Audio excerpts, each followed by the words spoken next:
So that we actually have a very diverse coalition of leadership fighting the problem and setting the policy, rather than just a few privileged folks with blind spots into other parts of the system. Yeah. I feel like for me, I mean, on one hand, it's like very much like what I do now for a job is petrochemicals and infrastructure with Earthworks.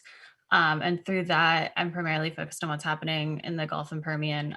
So working with folks like Yvette, like Dan Wilson, who you saw in the film. And right now, really focusing on what's happening in Louisiana, in St. James, where Formosa is trying to build yet another petrochemical complex in a community, a historical Black community that's already completely overburdened by just so many different types of petrochemical, fossil fuel, different terrible plants. So I can drop a link for folks who are interested in supporting that. Yes, Rise St. James. But beyond that, and like beyond paid organizing work, I think for me in doing petrochemical and like fossil fuel extraction work, where I really try and focus is, like Stiv said, systemically and even outside of the kind of options we're given is like we can make individual consumers choices, or like we can focus on changing the minds of our politicians. And for me, it's like, how do we move outside either of those alternatives that we're given and really create our own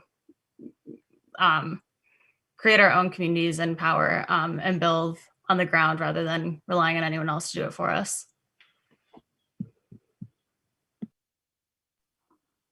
Thank you, everyone. Our next question, how might we reimagine a future without single-use plastics? What kind of policies and systems might we implement, both in our communities and on a wider scale, to help us get there?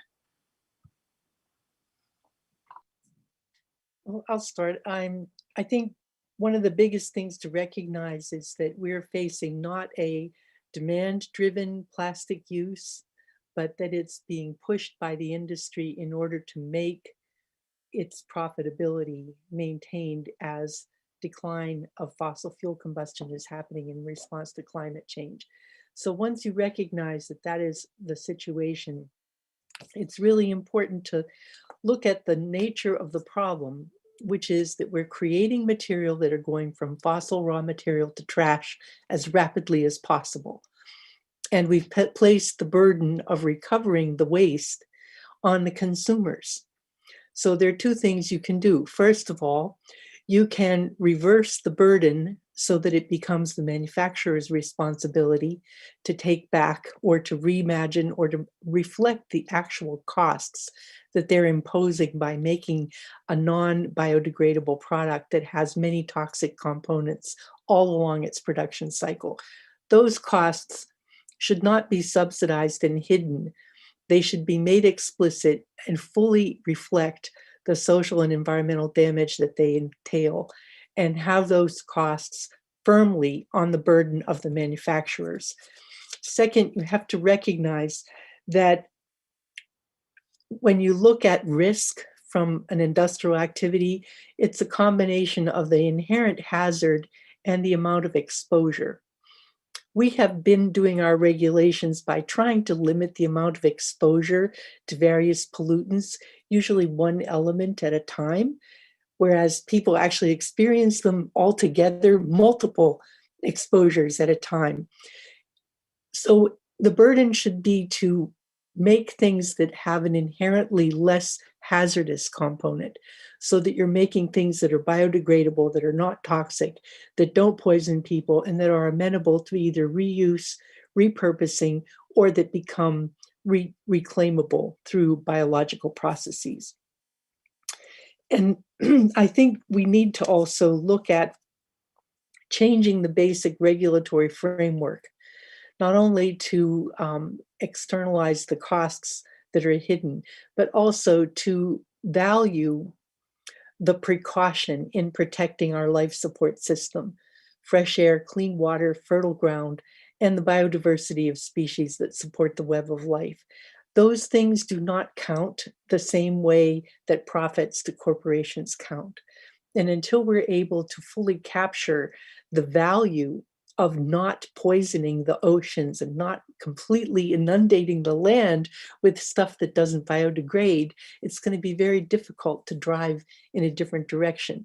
Fortunately, these are man-made laws and they can be changed. And as simple a thing as getting a national bottle bill would help a lot. The resistance against this is momentous. We only have a half a dozen states that have bottle bills. We need to look at making an effort to put the value system in place that says reduce the hazard, allocate the costs appropriately, and stop poisoning everybody.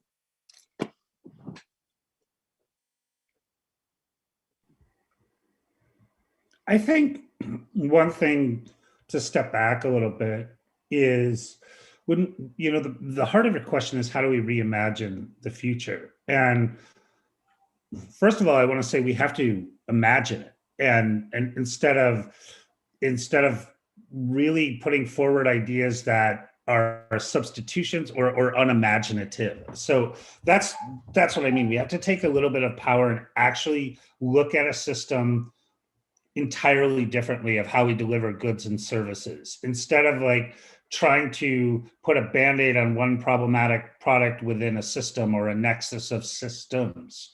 And so what I mean is, like, when you get to downstream policy and you're lobbying a bill in a state legislature, the legislators typically say, well, what is the readily available alternative if you're going to ban this? And I say that's the wrong question to ask. The question to ask is, what is the new system we need to usher in that is not predicated on disposability and harm and toxics and those sort of things? So we have to, I think, as activists and advocates, it's our job to reignite the conversation around what is just, what is fair, what is non-polluting, and base policy on that, and not settle for incremental policy framed in a narrative that the industry likes.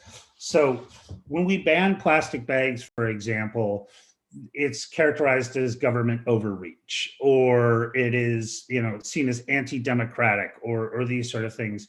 We're falling into a narrative trap that is being set by corporate lobbyists because we're playing a game based on the parameters and rules of the game being set by them. So the first thing is to have the discipline and the imagination to actually bring forth a new bold system. And I think where we run into trouble is the way nonprofits work, the way grant cycles work. You need to, if you're a policy group, you have to show that you're passing policy. Well, we've been passing policies for decades that, we have the Clean Air Act, we have the Clean Water Act. That should have stopped dirty air and dirty water, but it keeps being threatened. It keeps being diluted. So what I would say is a suite of policies and tactics that actually eliminate disposability from a system, so that we're not trying to figure out what to do with the parts of the system that don't work anymore. We are creating a system that is irrelevant to what status quo is.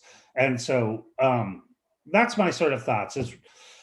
It's not only recognizing the issue is systemic, it's really reimagining a system and having the discipline to do that.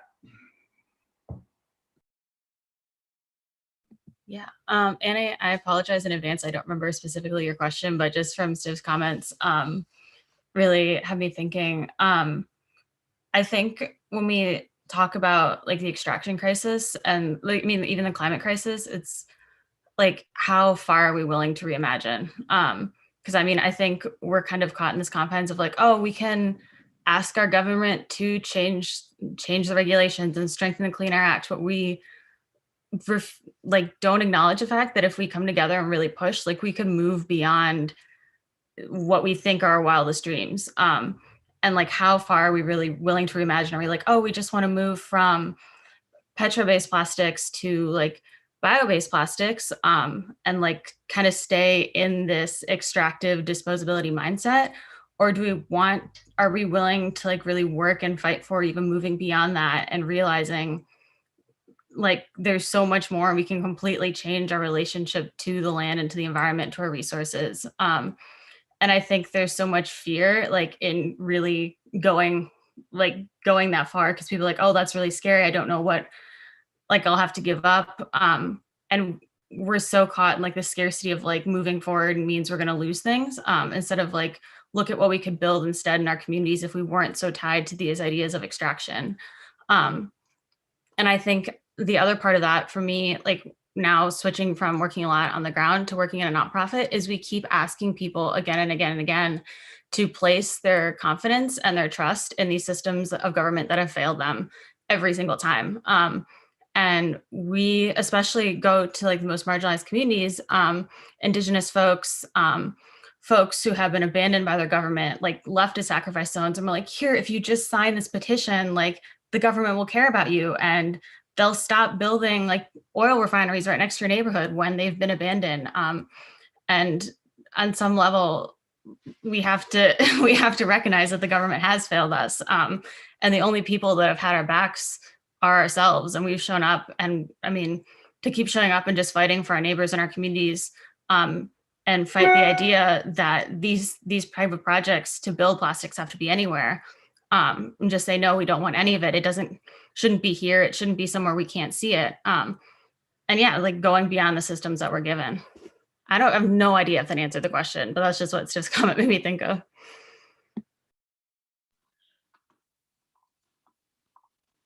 No problem. That was a great answer. Okay, so again, we asked questions as audience members registered, and there's some overarching questions. So I'm just going to ask a series of questions in a row. But please always ask me if you need a question repeated. What can we do to reduce our reliance on plastic? What are actions that we can take? What are some viable alternatives to plastic at consumer and industrial level? And is recycling a waste of time? There's a lot in that question. I'll start in reverse. Recycling is not a waste of time. Recycling is a piece of the issue. I mean, reusing material that is already manufactured is a smart idea. So we need recycling reform because we don't want to be recycling toxic products into more toxic products. Toxics in, toxics out. So yes, let's reuse the stuff that we make, but let's also recognize that this is a silver buckshot solution, not a silver bullet solution. And recycling is a piece of it. And if recycling is going to work, it can only be a small piece of the overall solution matrix, because there's no way that there's ever going to be value in a recycling system when companies are pumping out disposability. They don't care. Like, that's the thing that I think people don't recognize. One, a plastics company's job is to make plastic and to make more plastic. So they are not interested in mitigation. They are not interested in policy. They try and get involved in ramroad policy or block policy. But to be clear, in a free market capitalist society, a plastics company's job is to make plastic and make more of it to increase capital for their shareholders. So first of all, when we are talking about policy or we're arguing in state capitals, let's remember what their job is and let's fight back against what their actual aim is, regardless of what they're saying in the press. And then I think, what benefit does plastic actually bring? And I think we really need to think about that. Is it really to deliver sort of single-use powder to make a cup of coffee? Does that actually improve our lives? Is that utilization of plastic really necessary? Industry says that culture is, and it's status quo. And really, I think we should be using disposable plastic for only the most important uses that it needs to be used for. And if we do that, this whole single-use convenience issue will be thrown out the door. Again, it's an industry narrative to say that like if you talk to the industry, they say they only make plastic for medical devices and sanitary situations. That is such a small percentage of generation that it's inconsequential from a waste perspective. But from a narrative frame, it sounds like we are good stewards to society. So pushing back on those false narratives too. And I think ultimately, I love that increasingly in sort of more woke or leftist circles, that when we get on the phone or we get into a Zoom meeting, we're starting to talk about the historical ownership of lands based on indigenous cultures that live there. And I'm hearing more and more that. And I think, honestly, indigenous culture, thought, and strategy, the reason indigenous people in this country have been so decimated and disenfranchised is because the teachings of their culture are an existential threat to capitalist ideals. So it's beyond racism. It's actually, if you look at indigenous culture, strategy, civil codes, that's the answer. That's how you live in harmony with the natural world. That's how you biomimic systems through seasons, etc.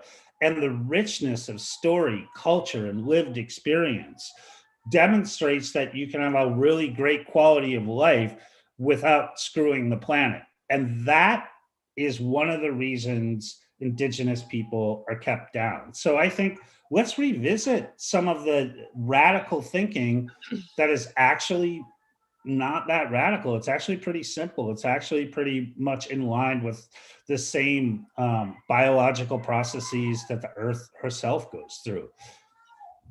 I kind of went off a little bit there, but that's exactly where we need to be. My mantra is live in harmony with nature, and I teach based on Rachel Carson's precautionary principles. But I lived 10 years in Alaska, and I know what you're talking about. The indigenous peoples have great wisdom and great understanding of why, if you're not living in harmony with nature and protecting what is really our life support force, then we don't have a way forward. And capitalism is directly antithetical to that. When you're looking at drawing fossil reserves that have been sequestered in the ground for millions of years and turning them to something that is trash in 12 minutes after use, that has a tremendous burden, you really have no justification for persisting in that direction. I think people have to begin questioning the fundamental story that we heard in the movie tonight, this afternoon, about the better living through chemistry and the convenience. In what way is it convenient, to use a plastic spoon, when it has embodied in it a tremendous burden, not only on the extraction, but the production, the transportation, the manufacture. And then after a very short period of useful life, it goes into the garbage. This is not something that we need in order to be happy. This isn't something that we require in order to have a functional society. And so we need to begin looking at what is better living through chemistry. Better living is not trashing our planet to the point that it isn't viable. And I know Anaïs is going to talk about a lot of the practical things that Diane's store promotes for people to do, but to change that basic thinking before you buy or take something, to say, do I need this? And is this beneficial? Rather than to just question at the very point of decision where you're going to take it.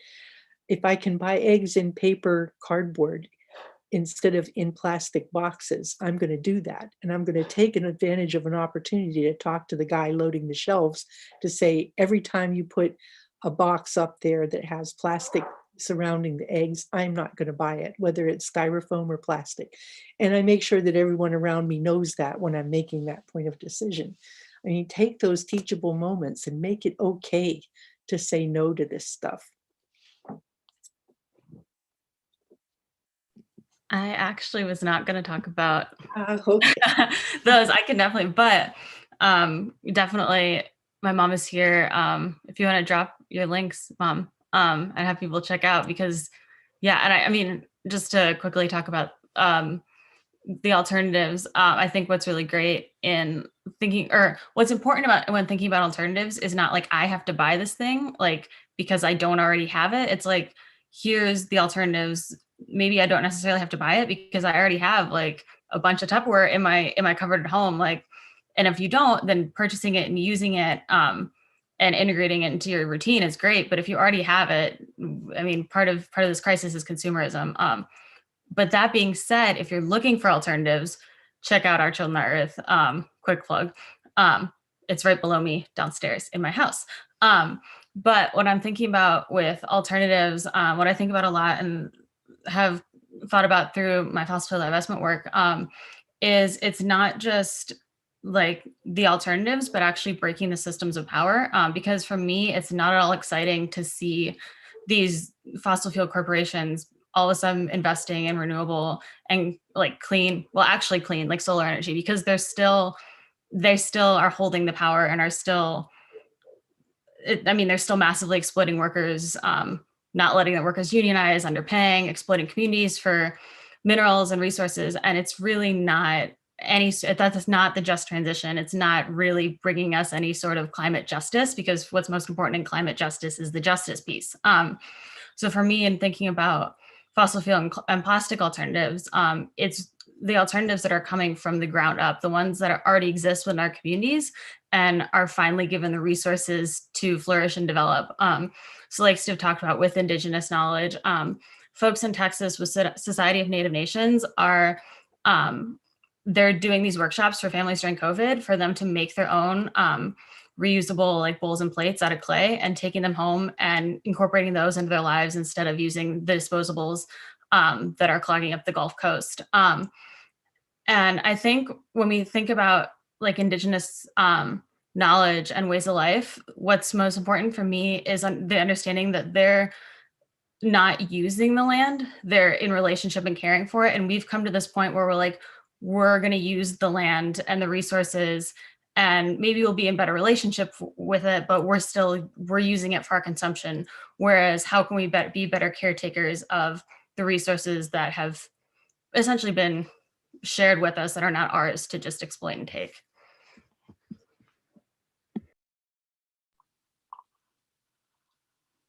I say to Anaïs, to add on to that, the wisdom of Chief Tecumseh, where the land is given to all for the use of each as a shared commodity and not to be owned for the use of individuals. The whole concept of property as a shared wealth is foreign to our system of governance right now. And that is something that I think, all of nature is in cycles. There are no straight lines in nature. Everything is connected to everything else. And the cycles of life are interwoven, interconnected, and absolutely essential. And if you start disrupting them by accumulating trash, that we can't get rid of, that is poisoning our food chains and poisoning the life support system of other creatures, then we're not going to survive either. And we're deliberately poisoning our own space. Nothing that lives does that.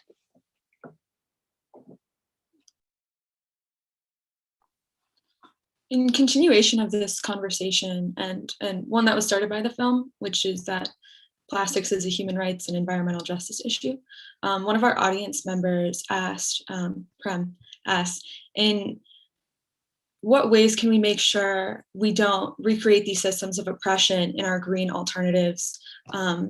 Even if we shift away from plastics and invest in renewables instead of fossil fuels, how do we make sure that a few capitalists at the top don't just profit while communities are exploited?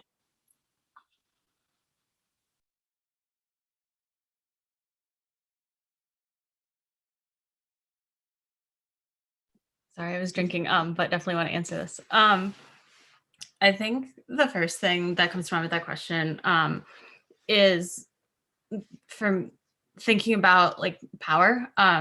And so much for me of petrochemical development is ignoring community agency and going against the consent and the wishes both of, of the community that's there now occupying the land and also the indigenous peoples of the land, and thinking about not reproducing these same systems of harm in our work moving forward.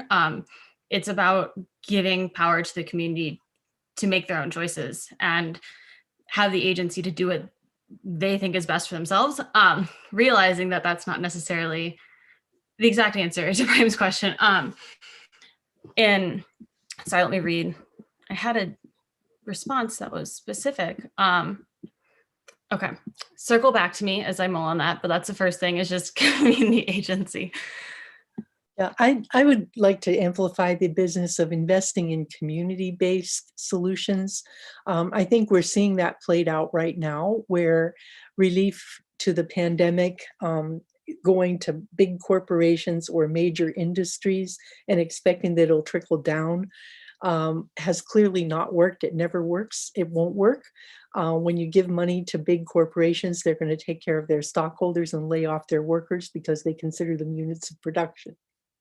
If you instead look at putting public funds into building public capacity at the community level and investing in communities to expand what they see as their potential, then you can end up with local development of things like RIDC Park in Braddock, or places where communities have decided to refurbish and regenerate their own spaces by taking down buildings that are derelict and making green spaces and open place and making those areas for gardening and community-centered activity.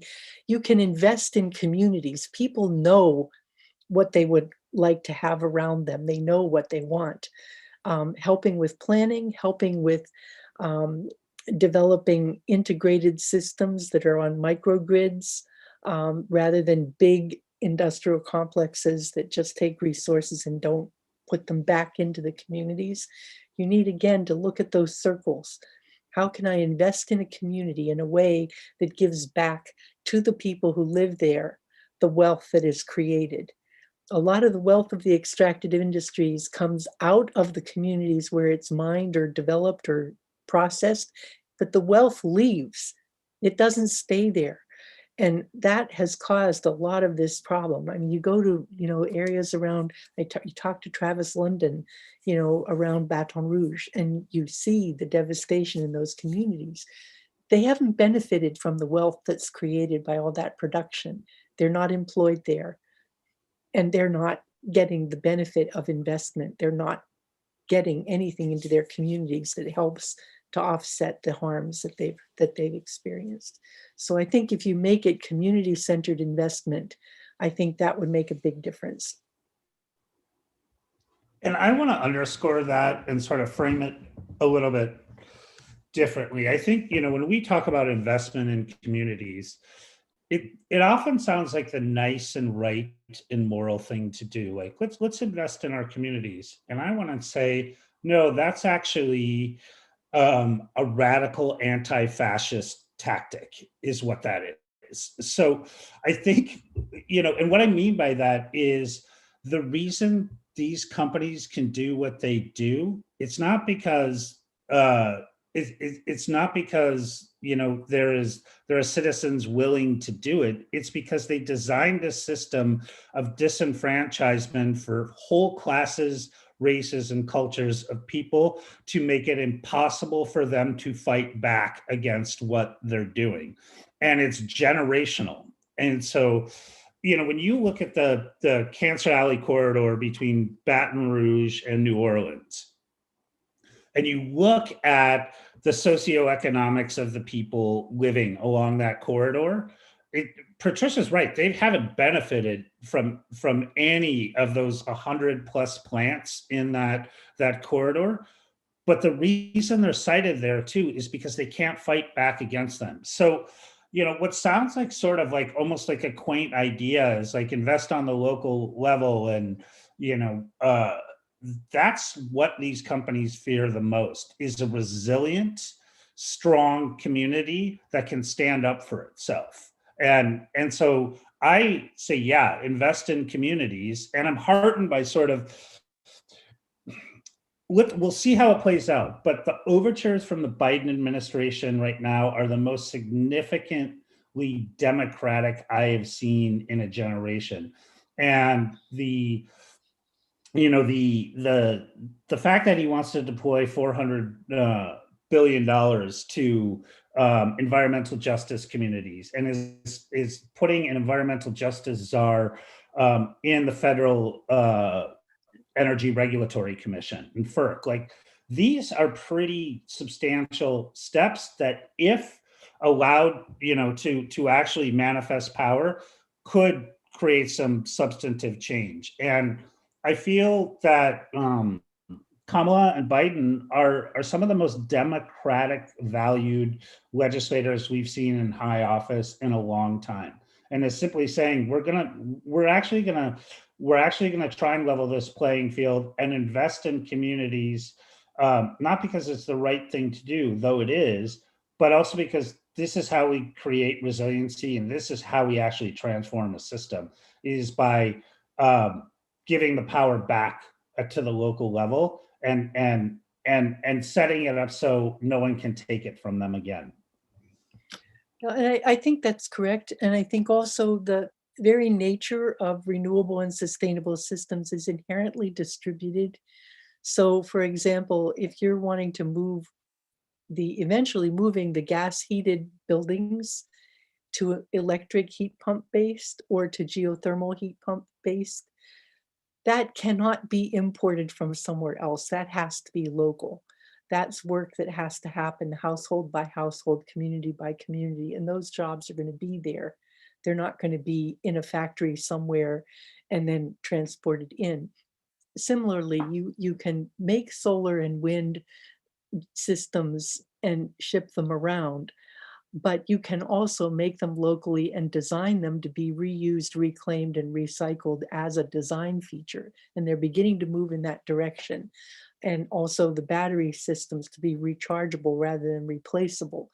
So I think at the stage when we're scaling up a new industry is the very time we have to focus attention on these attributes that are desired for environmental justice and social justice reasons. You can put in place the rules of the game that make that more likely. Rather than waiting for a big capitalist to take it over and say, we're going to do it this way, the same way we've always done it before, and the results are going to be the same. If you're going to interrupt a system in a cycle that isn't working, you need to interrupt it, but you need to do it in a way that actually solves some of these problems. And that takes, we're going to need laws that change. We have to get rid of the subsidies to oil and gas and coal development. Some of them go back to the 1830s that are embedded in law, and you have to get rid of those. We can't keep subsidizing what we're trying to move away from and then say, oh, all the alternatives are too expensive. It's a matter of where we choose to place our priorities. Yes, I went back through Prem's question, recollected my thoughts. Definitely agree with everything y'all both said. And I think reading back through it, and how do we actively not create and even disrupt these systems?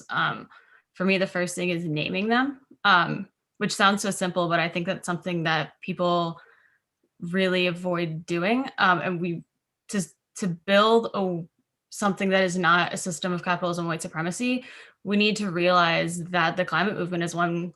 The mainstream climate movement is one that is built off white supremacy, that is built off protecting like white interests and the idea of like wildlife and like wild spaces and how that is tied into white supremacy. And realizing how even the nonprofit industrial complex is tied into capitalism, and to name those things and realize that these are drivers of the crisis is one step in moving beyond them. But I think, I'm being aware of how they show up constantly in the work that we're doing. But I think in the shift from extractive industries to renewable energy, like so many people have said, there's a guarantee that we're going to transition. There's not a guarantee that is going to be just. And we're already seeing how this quote unquote just transition is still impacting indigenous communities through mineral mining. Like we can't just act like if we don't see it here and we're not fracking or drilling, that it's not still recreating the same sort of extractivism and colonialism that we've seen time and time again. And so, I mean, so when we see these companies, just like I said before, going from we're drilling oil to we're building solar panels, they're still exploiting some community. The very fundamental business model is pay your workers as little as possible, treat the earth as terrible as possible, and make as much profit as you can. And I mean, no matter what these corporations are doing, that's their business model. And so it's not exciting to see them just shift from fracking to solar. What would be exciting is to break them up and have them pay climate reparations and have communities be in control of their own power and energy and making those decisions. I think the other thing too, to combine this question with the question of what can we, like, substantial real steps we can tell people, I don't necessarily always think it's a good framing to say, like, what solutions can you tell me right now? Because we're still building them. And that's what's so exciting, is we're still, while we're actively deconstructing the systems of harm we see right now, we are also at the same time dreaming and imagining and building the ones to come. And so building resilient communities is not just like having everyone immediately stop using all plastic products, but maybe it's going out and meeting your neighbors and building power within your communities and building those relationships that allow you to continue building resilient people on the ground so that you are able to challenge the fossil fuel regime. What we see so often is communities will organize in one small area and they'll be like, oh, I don't want fracking here. I don't want a cracker plant here. And then, and they'll organize really hard. Or maybe often will be a white middle-class community. And they'll do the work, sign the petitions, talk to their municipal government, and the industry will go, okay, this is too much work. I'm going to go to a different community, and it will be a lower income, a Black and brown community, and they'll build there. What we need to do is build community relationships further out and with each other and care for everyone. So we're not allowing this NIMBYism to keep taking place. NIMBYism, not in my backyard, whether that's 2 communities over or from going from Appalachia to the Gulf Coast, from the Gulf Coast to the global South, and viewing community building as a success just as much as the real alternatives to disposables that we're seeing.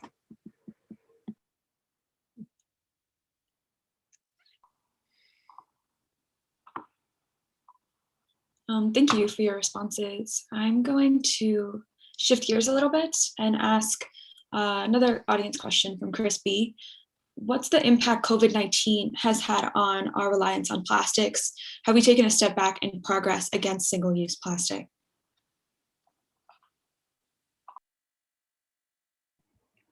I mean, I'm not sure that we've necessarily taken a step back. I think, the industry is always pivoting to, they're pivoting to PPE or something. And okay, great.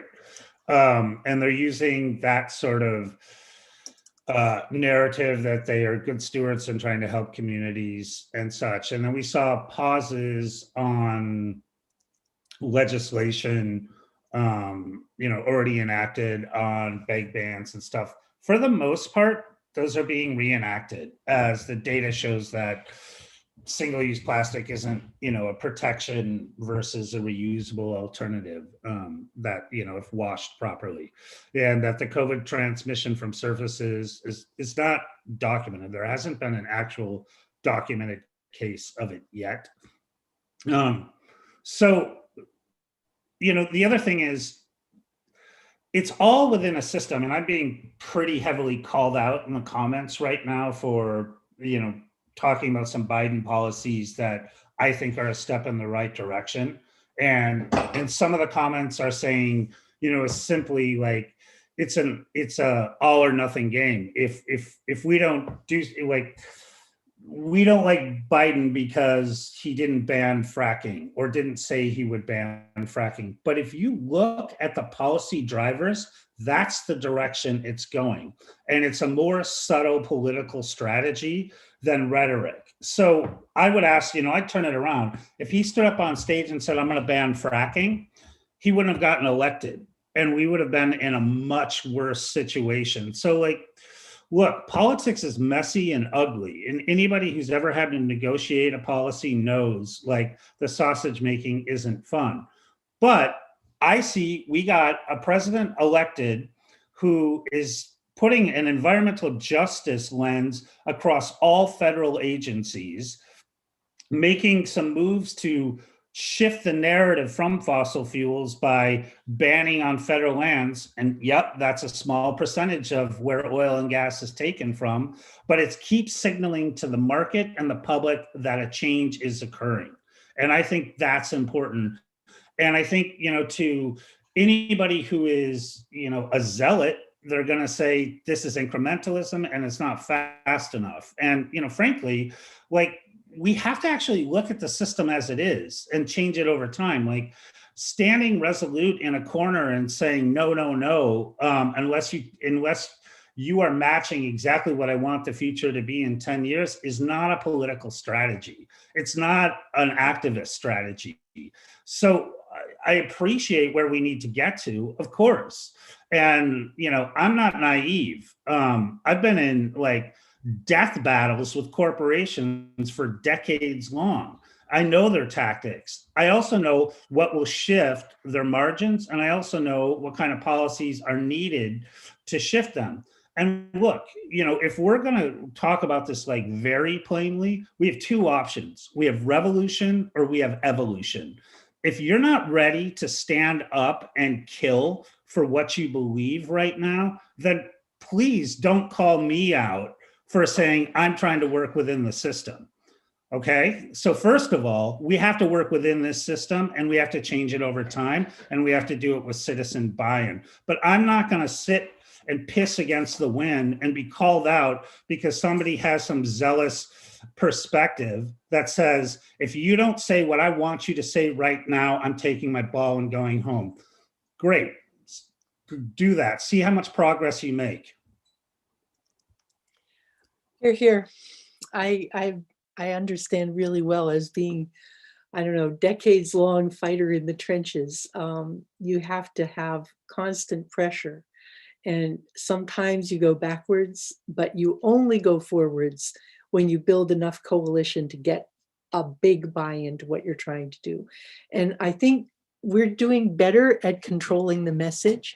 A lot of people are talking about the fact that plastic is causing a lot of harm. And this kind of a film that we saw today is helping a lot to have that happen.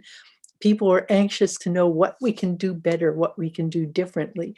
And we have to start calling out and demanding the kind of fundamental changes that we need.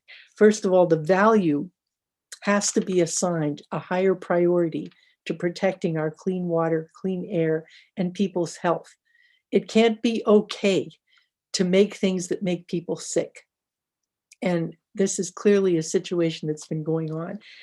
Secondly, no public funds should be spent on continuing the fossil industries. We have to stop investing on the things that we need to stop doing and keep the fossil fuels in the ground where they belong. And we have to place responsibility where it belongs.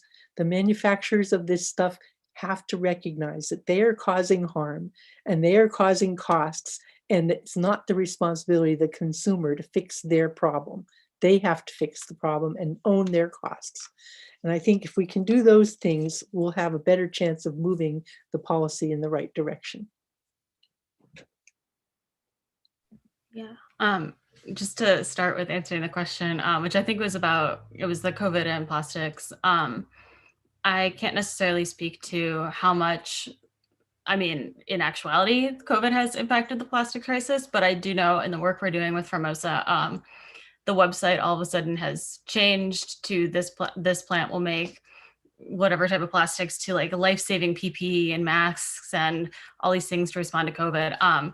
So they're definitely using this as a point to continue creating this false need for plastics. But just the conversation around the policy and kind of the inside outside game. I think it's hard like I said earlier, to continually ask people to place their trust in the long game when it's so often left people behind. And as much as people are saying the right things and there's definitely good intentions, when a system is built on, when it's built on genocide and anti-Blackness, it's hard to ask people who are Indigenous and Black to buy into seeing this as their savior. I think there's definitely,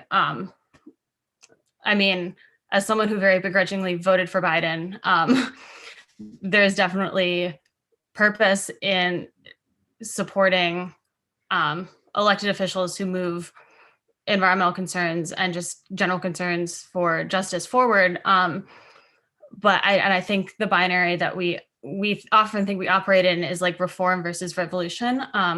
Whereas we see reform and revolution more on, for me, like overlapping lenses. There are reforms, so like greenwashing, which strengthen the existing power of the fossil fuel industry and continue their hold over our economies and our lives. Or there are reforms that move us closer to the world we want to be in. They're not like the full jump. They're not the revolution, but they're moving us towards this place. And so I think we keep asking people to just kind of invest energy into electoral politics, which are such a time and money sink. It is beyond infuriating to see the amount of time and resources that are poured into elections when they could be poured into like mutual aid and actually getting people just everyday resources. But there are some places where when we support these policies, maybe not sink 100% of our time into them, but view them as beneficial, they will move us closer towards the thing. They're not going to be the thing, but they're a step forward. That being said, they're also completely false solutions. I mean, burning plastic as a type of energy, marketing fracking as a bridge fuel, so many things that are just further entrenching us in the problem, and holding that lens of, is this moving us closer to where we want to be, or is it just further entrenching us in the problem, has been helpful for me in navigating electoral politics, because it is so absolutely infuriating, and one that so often is not working in our favor. And I think I have holding so much respect both for the people who continue to come back and work in elections, even though it takes so much time and money and energy, and saying that's how they want to make change. That's great. And also holding so much respect for people who have just been shunned by electoral politics time and time again, and being like, you don't want to invest time in that? I understand, because this system is absolutely not working for you. So how dare I ask you to continue returning to something that has abandoned you? And I think that's where so often like nonprofits will lose more grassroots and young folks, because it's like continually asking people to buy into incrementalism without telling them the long game. There is this, like, within nonprofits are like, oh, this is the political confines within we operate, like asking for a 65% reduction in methane. And people on the ground are like, that doesn't make any sense. It's not what we need. We need to ban fracking. So there's just this disconnect between what is politically possible and what people on the ground need. And so many people just get turned off because they're like, the politics are not representing what I need right now. And so communicating from nonprofits and saying, we know this isn't quite what you need, but it's what we believe is going to keep moving us forward towards this goal, I think is really important. And so I don't know, I hope that's at least my framing and how to not just completely lose hope in electoral politics. I really appreciate your saying that, because it's really frustrating to be able to visualize where we need to be and what we need to do to get there, and recognize that for 72 million people in this country, this system is not working at all. And so to say to those people, you just have to be patient and we'll get around to helping you eventually, and the system will help you out because it'll eventually trickle down, that isn't going to happen. And so we need to be clear about why the change is necessary, and we need to be clear about how people can find on-ramps to get into the new system and help create it. And I would encourage you to look at the blueprint for Reimagine Appalachia. It really is working toward a new economy that'll work for all of us. And it's a ground up type of an effort. And it's such a disorganized coalition because there's so many people in it. It's really frustrating because I just get frustrated with the process. But I think it has some really very significant attributes that are showing potential for real jobs and real justice and inclusion as well. So I'd like to add something, and I think it's probably apt for this discussion. I made Story of Plastic and decided to make it, and I can't even explain how difficult it was to make this film, both from a time and money standpoint, and trying to tie all these disparate stories together to demonstrate a system and put enough attention onto each subject so that the viewer can create an emotional relationship with the subject, but we don't have time. We don't have an hour to go deep into their lives. So we had to like move quickly through a system, create empathy, and also like push the point home. And my response, from working in the system and frustration working within the system was essentially, we're not even talking about the drivers of this problem. And we're framing policy and we're creating policy without the right stakeholders. And we are looking at a very narrow part of the system. And we're expecting that this policy is going to be transformative. The reason I made Story of Plastic is so we had a baseline of understanding of what the entire system looks like and how we can actually be speaking about reality as it is to inform policy and build local leadership, in marginalized communities. And I get it. I'm frustrated as hell. And there are like, there are people who interpret the entire system based on their lived experience living next to a place that is polluting and the frustration they have with their elected officials that won't do anything and that they feel disenfranchised and without power to change the system. That's absolutely bang your head against the wall kind of frustration. But it's gonna take a long time to disentangle this, and I want to go as fast as humanly possible, but tactically and strategically, I don't see that like line in the sand sort of thinking is going to get us to where we need to go. So I really appreciate Anaïs's framing, and that's how I try to look at it too. But we have to fix so many things to even make it possible for the kind of world we are looking, to live in. And that takes some time. And unfortunately, not everybody's going to be happy along the way, but it is what it is. Like, I don't like it, but at least we're now talking about this. At least we have rich discussions talking about the whole system. At least different races and cultures are now in policy discussions. And I'm gonna cut in because we did. Yeah, sorry. But thank you so much to our panelists. This is a very thoughtful discussion, and to our audience, thank you for your questions and comments. And thanks to the Story of Plastics for allowing us to have this community screening. If you enjoyed this event and want to learn more, please visit protectpt.org, where you can donate to support events like this in the future, or buy our merchandise. I'm actually wearing our t-shirt. Now I'm gonna give some time to Nancy Harkins from Safety 7, which is a citizens group that works towards fighting against the Mariner East pipelines that we learned about in the film. Thank you to everyone, and especially our panelists. We're very happy to have you.